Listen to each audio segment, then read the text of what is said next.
Hi guys. Welcome to what I think is my second last interview for the year. Today we'll be talking to Maitham Basha-Agha. I hope I said that right. And yeah, I'm waiting for a couple of you guys to join in. Hi Maitham. I think you can connect. You can send your request and we can start. Let me wait for it. Hi Dumi. Thanks for joining. You're my first viewer. We're just trying to connect and we'll be good to go. There's too much glare on my glasses, but Maitham, are you fine? There's the second option at the bottom, the two smiley faces.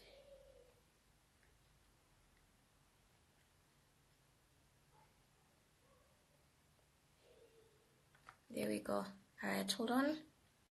For joining us, me and Maitham. That is once it finally joins. Network is bad. Hi, Maitham. Awesome. Hi, Hey, how are Wami. you guys? I'm good. I'm glad that we're finally getting to do this. It's been a while. I haven't seen you in months. Are you good? I'm good. I'm doing really great. I just got here a few Great. weeks ago, so it feels Mhm. good. It feels good to be here. Amazing. Well, welcome home from me. Thank you. I really appreciate it. Amazing. So I want to just start off by saying, like I said, thank you for joining me. It's such an honor to be able to interview you all these years later with the history that we have and with all the amazing things or amazing ways rather that I've benefited from your craft and just generally the heart that you have to give back and to help people and to grow people. So yeah, I'm excited to be talking to you and figuring out a lot of other things that you've been doing following the people of Botswana blog, and I know you've branched into so many other things, so I'm excited to get into that. But first, I want to start off by kind of looking back at where it all started from. When you started traveling, I'm not sure when you had your first out of America or out of states experience, but what is it that prompted you to travel, and what is it exactly that you were looking for when you traveled? Yeah, absolutely. First of all, I want to say thank you for having me. It's always a pleasure, and uh, it's really exciting that I get to do this with you because I remember when we first met face to face and you had like your high school uniform coming from school and talking about this like exciting photo journal idea you had. I think that's Yeah. amazing and really thank you for having me. Like I really appreciate it. Uh, Thank you. Really, my photojournalism career started in 2014, and a lot of people get to ask me, is like how long I've been doing it. And when I say I've been doing it for 4 years, there's always like, oh my God, really? So it only has been for four years, and I am very blessed. And every day is a blessing moment for me. I'm fascinated by people's story. It's just because I have my own personal story, and I feel like my way of connecting with people is by sharing a little bit of my story. And with that, I have done a number of interviews. I have traveled around the world, and always I get a lot of friends or whatever who I'm traveling with. It's usually like they'll take photo of a building, but really I'm not fascinated by Mhm. that. I'm fascinated by the human story. My Right. first freelance gig actually took me back to my home country of Iraq. And I remember photographing, I went there to photograph the Syrian refugees. And while being there, ISIS came in. I wasn't Wow. really in the middle of ISIS and stuff like that. But my refugee photo journal, it took a place at 20 kilometers away from Mosul, which is ISIS headquarters. So that was kind of a little bit of nerve wracking. Uh, but Iraq was really kind of like the place that got me started, and I got fascinated by the stories there. And I was like, wait, I want to travel. I want to keep going. I want to tell the stories. And going back from Iraq, after 3 months in Iraq, going back to America, 2 weeks later, I was in Botswana. I arrived in Botswana in 2014, August 2014. And of course, I was with the United States government. But at the same time, uh, the Peace Corps allowed me to practice my craft. They didn't say, okay, put your camera down. Actually, they kind of like encouraged me to keep going with my camera and tell the stories. So I thought that was really incredible, and I wanted to do that. So I did that, and yeah, people of Botswana really started. That's when kind of like the blog. But for me, I wasn't really kind of like, yes, Botswana, I keep coming back, but Botswana is not my home. America's my home. So as a traveling photographer, to keeping up with the blog was really difficult because I would just be in and out, in and out. And I Right, remember there right. was a time that I wanted to move to SA, and I kind of like renamed the blog to People of Southern Africa, and people in Botswana was really not happy at all. So I kept it like Um, that, but I haven't really touched it. It just because I'm always on the road, you know? And right. so yeah, I came back to Botswana because I love this place. And yeah. And they love you. Oh my gosh, you have so many support. I'm like shocked that you're supporting this. I'm not really shocked because I mean, I guess they see the heart behind what you do, but you have a lot of followers. You have a lot of people that are passionate, just as you are, about the work you do, and really just you in general and the way you avail yourself to connecting with people from Botswana. It's phenomenal. A lot of photographers don't really put themselves out there like that. So it's an amazing thing to have someone from the States coming over here and really just learning to interact with us, learning our culture while at it. You know, you're not being rigid in the way that you live and learning to live the way we've lived and all of that. So that's really phenomenal. But whether it's traveling to Iraq or living in Botswana or even going to South Africa, I'm sure you had a certain perception of Africa. I'm going to assume that you did when you were coming. I just want to know, because I'm thinking I had a friend in photography school who had gone to Iraq and she was shooting there, probably Afghanistan though, and she was taking pictures there. And I remember she was like, I really want to go back there and take pictures again. And we were all like, oh, but it's a war zone, isn't it unsafe? And she's like, no, the thing is, media has this way of making you think these places are not no entry zones and you shouldn't go there and you're not going to have an amazing experience or an enlightening experience. So I just want to know from you, as a photographer from the States coming into Africa, this is a whole other continent. Did you have certain kind of expectations? What were your thoughts? Where was your mind when you came here? And how well did that kind of reconcile with the reality that you set into? Yeah, absolutely. I feel like yes, media has its own perception. Media kind of manipulate a lot of things. But I think why I keep coming back here because yes, I'm a photographer. I do a lot of photography and stuff, but at the end of the day, I want to encourage the locals, the people to tell their own story. And one thing when I spoke at Accra Social Media Week, one of the things I really encouraged and emphasized on is my African story. And a lot of photographers, we were having this conversation around a lot of photographers, around a lot of bloggers. Why does someone from America has to come and tell my story when I'm here to tell it? And there is always that. And to be honest with you, I was very prepared to come here because of my college friends. I was involved in the International Student Association in college. I was Oh, cool. involved in the soccer team. So a lot of the people that I was interacting with, I was playing soccer with, actually came from Africa. And let me say Africa as not just, they came from different countries, many countries, Kenya, Right. Tanzania, Uganda, Ghana, Zambia. So I remember I was really prepared. I think I was fascinated by their culture. And that when I got the call to come here, it was either actually Botswana or Indonesia. But I said, no, I agree. There is always a perception. And I remember on the phone call, I literally said, where is Botswana? You know, Mm. I didn't have an idea of Botswana. Even my college friends at the time, they really didn't talk about Botswana. You know, they talked about the major countries. So when the person told me, oh, yeah, Botswana is in Southern Africa, I'm like, yeah, I always wanted to go to Africa. Coming here, it definitely gave me a whole 360 view than the media. I think the media have its own propaganda, its own focus.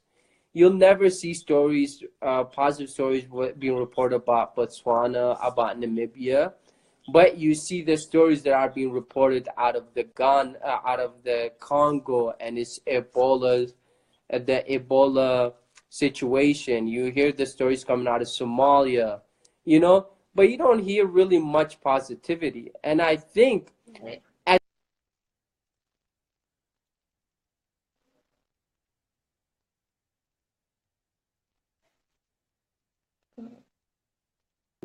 but at the same time, I really emphasize on people here like don't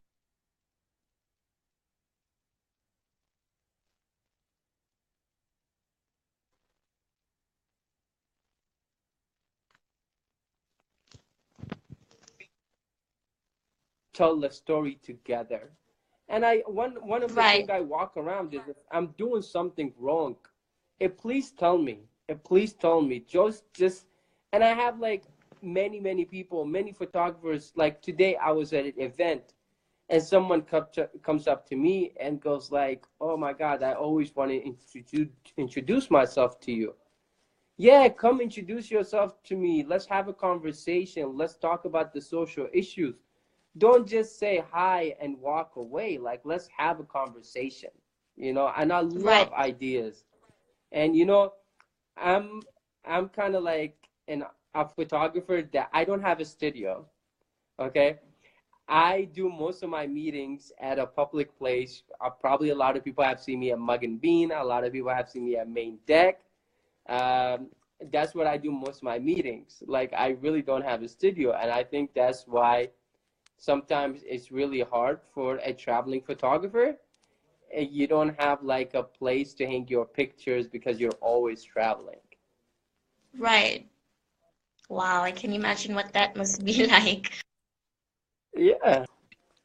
I like that you've touched on, not just you controlling the narrative, but basically reaching out to people to partake in that process with you. And, alongside you, kind of create an African narrative that is not just from your perspective as a non-African, so to speak, but also from our perspective, an empowering perspective, and I feel in a very dignified manner as well. I have a lot of respect for that because, like I said, a lot of photographers don't have the decency to do that. So I like that you kind of touched on that.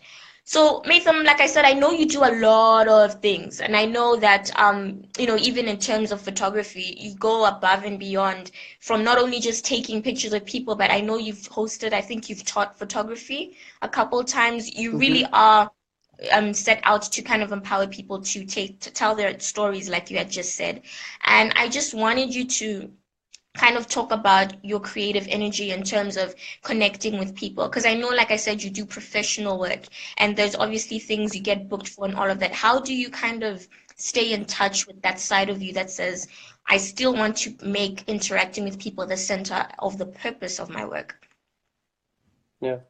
Absolutely. I think I'm really motivated, and my creative mind kicks in is when I interact with other creatives. I think ideas coming together is really great. I think the only challenging part at the time is when you have this creative energy and you want to do things, and you Right. have like, okay, I want to do this tomorrow, I want to do that tomorrow, but you're working at the same time, you're working with other people that maybe tomorrow becomes next week or next month. So sometimes there is kind of like a slows down. But for me, determination and the end result is what I really shoot for. So if you see me sitting down and editing or like I'm by myself, I'm definitely in the zone of doing something. One of the things that really I'm kind of like very motivated by at the moment is a photo walk. So I've been hosting photo walks for the past 2 weeks, and that have been really going. I think we're starting off slow, but I feel like a lot of people are kind of like getting used to it. And this coming Saturday, I have another photo walk, which is photo walk is like any photographer or anybody wants to become a photographer. If you have a camera and you feel like you need that creative energy, come, come to this photo walk. Bunch of photographers coming together to do all these great stuff. And especially this weekend, I have a really exciting one. I have a really good friend. She's a radio host. She's a TV host. She's a YouTuber. She's actually going to be on the photo walk, and she's going to be like the model. So there is a whole lot, and there is so much you can do here. And I get a lot of people go like, well, oh, we're in Botswana. There is really not much. To be honest with you, there is Yeah. so much you can do here. Go Yeah. out there, pick up a camera, take photos. So the creative mind, it actually comes by, if you're a photographer, you're always thinking. If you're a Right. photographer, you're walking around, you're shooting at a particular time because you got to understand your lighting. But the creative mind comes by working with each other, picking up each other's ideas, picking up each other's brain, and telling each other, okay, I want to do this, I want to do that.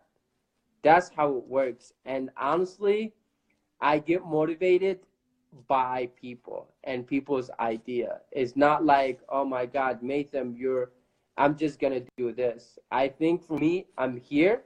There is someone sitting next to me. There's someone on the other side, and all these ideas kind of put in the bowl, and we're picking it off. That's for sure.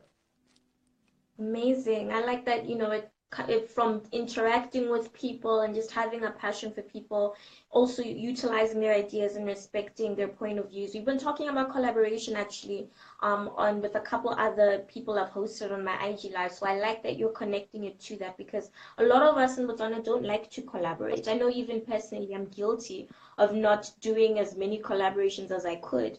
And God knows only why we choose to keep to ourselves, but it's definitely important to get out. I think a good step for me would be to come to that photo walk this Saturday. Could you give us more details on that? How do we get there? When will the walk be? How can we basically take part in it? Yeah, absolutely. So I usually post these things on my Facebook, and with this photo walk is, like I said, pretty much if you're a photographer, you want to become a photographer, but you don't know where to start, we pretty much come together and pick up each other's brain. And I like to say this is because of the lighting in Botswana, how sun can be very harsh. I really like to do Right. these early in the morning just because it's cool and it's not too hot. If I wait until 10, 11, I don't do my shoots around that time. So Right. the photo walk is designed to bring creatives together, photographers, whatever, bloggers. If you want to like learn how to blog and you have a camera but you don't know how to use it, we come together, we pick up each other's brain, we have a model, we shoot, we have different perspective, different ideas. Maybe you have your own style of shooting, I have my own style of shooting. You like to do portraits, maybe I like to do portraits, some other people like to do buildings. We come together, and to be honest with you, I like to say it's like a walk-in coffee shop. It's like Mm-hmm. we're together, we're walking, and we're all bunch of these guys with cameras and really want to kind of see. And why I put this Right. together again, because collaboration is very hard to find here, and I started that to keep it. And with that, I also like to kind of keep it in a sustain and also empower locals. So I'm collaborating with another photographer who I want in the long run to kind of take it, because who knows, probably in a month or two I'm not going to be here. So I want someone else to continue that. So yeah, the photo walk is, got my finger crossed. You know how things can change. It's this Saturday. I should say, Right. yeah, this coming Saturday. So yeah, but on Facebook, Maitham Basha-Agha, and I usually post that. So yeah. Interesting. We'll be checking your social media to find out all the details about that. I just want to backtrack to traveling and traveling for inspiration.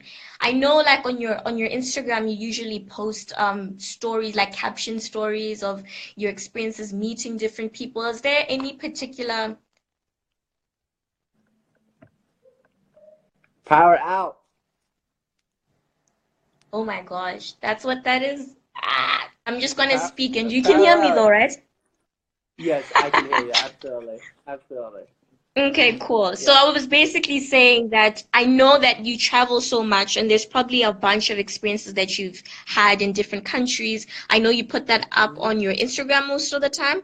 Could you just share with hmm us maybe one of those stories and how that's been like for you?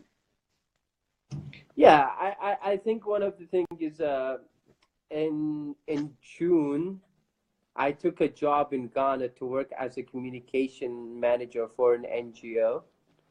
The NGO actually.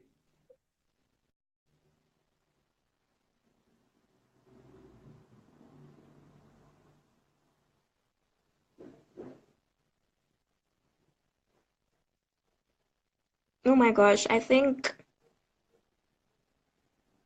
oh my goodness, I think my internet is not working. Oh, hi, Tavonga. No, basically BPC did its thing and there's no power. I can hear like generators by the neighbors, so there's no power in Pakalani. I think Maitham it also just cut, so I don't know. Let me just wait to see if he will come back. Can you guys hear me though? Just let me know if you can hear me. Like, is my audio fine? Wow, BPC. And I have no backup lighting. Let me just wait for Maitham to come back online if he can, and then we'll wrap up. I had like one question left for him. So, hi, Hofane, can you hear me? BPC cut the electricity, so I don't have lighting. Oh, wait, I have a candle. I have scented candles in my room. Let me light one up.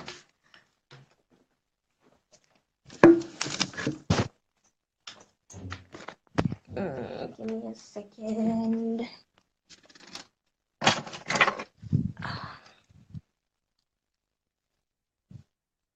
Where is my candle?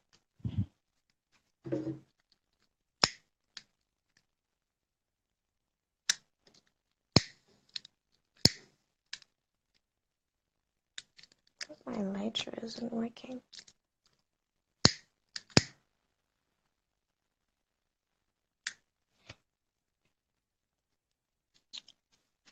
Oof. Okay, so I'm just gonna sit here. I'm just connecting with Maitham. He just came back online, so I'm just gonna wait for him to. This is terrible lighting. Hi, Maitham. Okay. I'm so sorry about that. And it Mm-hmm. told me that my phone is too hot and needed to cool down. Ooh.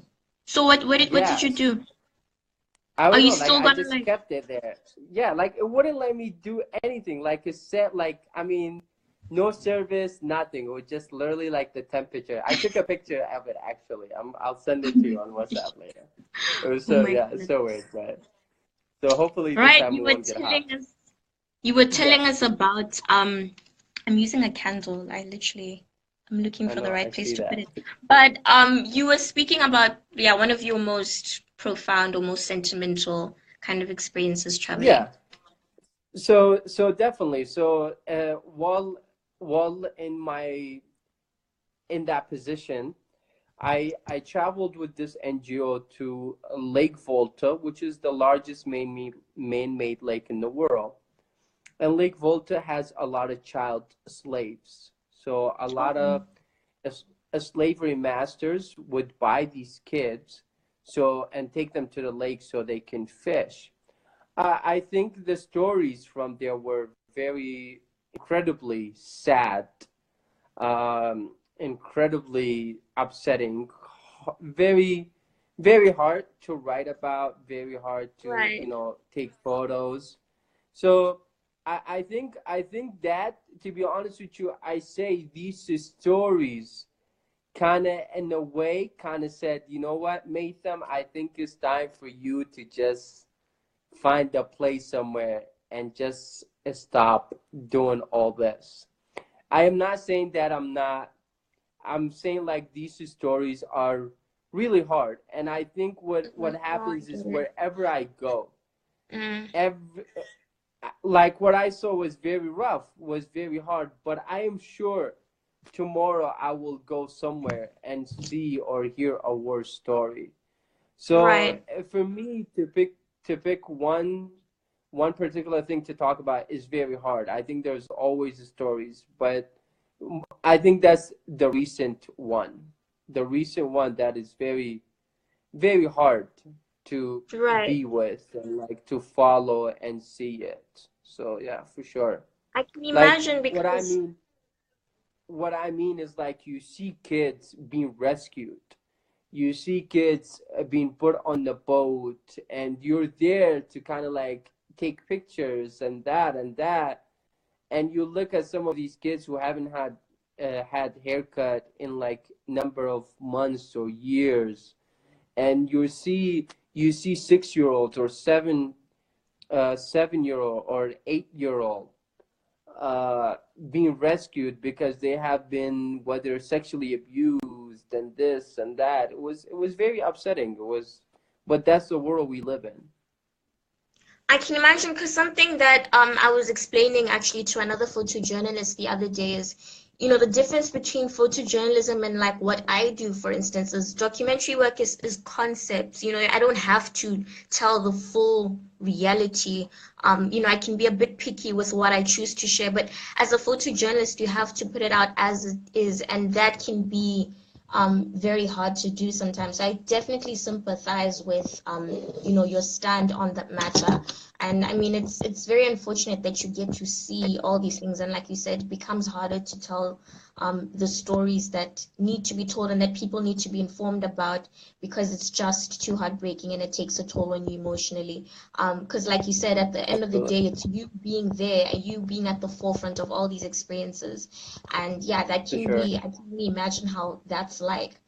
But I mean, okay, yeah, I understand how harsh, like I said, photojournalism can be. But I mean, if there are people who want to do something a little bit more lighthearted, like people of Botswana, what advice would you give them in terms of approaching people? I know a lot of us are scared to approach people and kind of like start conversations, especially deep ones that say, "Hey, I want you to be in front of my camera lens." You know what I mean? So what is a starting point that photographers, videographers, any person involved in media could kind of do to get more interactive with people and kind of get them to feel safe? Because I know a lot of people, photographers, not even photographers, people in general public that is, are a little reluctant if you don't really explain to them the right context as to why you are taking Absolutely. pictures of them. So what have you done? What has worked for you in terms of interacting with people and making them feel more at ease? You gotta be people's person, man. You gotta be people's person. Extrovert is the way to go. And to be honest with you, I don't really take my camera out until when I feel like a I developed a connection with the person or the individual. I think Right. I remember when I started People Botswana, I would come to Gabs and you'll see me hanging out at Rail Park or something like that. And I had like my bag on the side, but like when I go and introduce myself, yeah, my name is Maitham, from People of Botswana, and like it was in the beginning was like, what is that? Then a few months later to Mhm. like a year, people like, oh my God, are you the guy? So I think what it is that okay, developing that connection first, whether and if that person has a political idea or a political opinion, Mhm. entertain it. Like, okay, what don't you like about this? What you wish you can change, and this and that. Someone tells you, oh, I used to say Mankori for 2 years. So if I come to Gabs and I see someone go like, oh yeah, I'm from Mankori, man, that is $1 million like answer like we're having a conversation. We're getting actually. I don't like, yes, I have to develop that communication. I have to develop that relationship. And 30 minutes later, some interviews could take me 10 minutes to do. Some interviews could take me an hour. It's just, I got to Right. make sure I develop that communication. Second, do not give up, man. Do not give up. And what I mean, I remember I used to go out, I would aim for 10 stories, right? And if I do 3 or 4, I feel like, okay, I had a successful day. Those stories are gonna keep me going for a week. So definitely. And number 3, be yourself. Be yourself. I'm a photographer. I have developed my own style. And then when I started, I didn't have any. Like I have to find my way. And as a photographer, you come out and just be yourself. So don't give up on that. Just be who you are. And fifth, man, go to every event. If you get invited to events, go. Show your face so people get to know who you are. And number 6, what I want to say, number 6 is uh I don't know. I feel like collaborate. Definitely, I feel like the way is to collaborate with other people. With people Botswana, yeah, I was focusing on people on the streets and this and that, but I had people who invited me to events, and I would go to events and say like, "Hey, Maitham, can you cover this? Can you cover that?" What I would do, I would take maybe 1 or 2 stories, but the rest I kind of give it to these people. So yeah, I mean, I hope these are helpful tips. Right. No, I'm sure a lot of people will be taking notes as to how to better interact with people. And like I said, I like that you kind of said just now in your first point, you said you basically put interactions first and then the work comes second. And it makes the work even easier to do and even more rewarding. Like you said, you may not have or fulfill the 10 stories you may want to do in a day, but just those 4 can keep you going and can inspire Yeah, you, and you shouldn't give up in despite, because it is an interaction thing, and interactions are not always guaranteed. You may find people that are reluctant, you might find people that are open-minded. Regardless, you should keep going, and you should, keep the faith and remember why you're doing what you're doing. Put yourself out there, absolutely. go and socialize with people, be an extrovert. I'm screaming because that's my worst E word because I'm such an introvert myself. But yes, I will try my best to be an extrovert. But yeah, I like Absolutely. that It'll you said take all the time. points. Yeah, it will take time, I'm sure. So yes, I guess that is the end of our interview. I actually wanted to go below 30 minutes because I'm trying to cut down my time. I tend to talk too much. I'm reading a couple comments. Who's this? Let me see. At Nawer Muna.